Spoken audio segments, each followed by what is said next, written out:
Be back $30, so the price wasn't as bad as I expected it to be, as at least I didn't have to pay shipping through Amazon. So I'm going to install this puppy in and see what happens.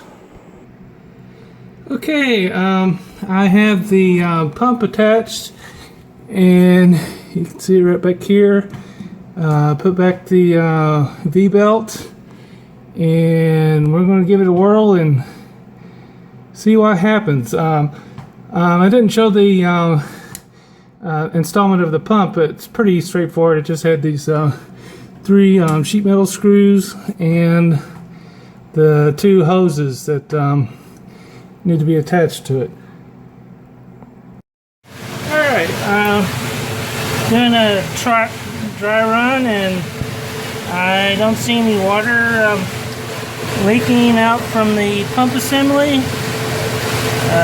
So that's good, and looks like everything is hunky-dory.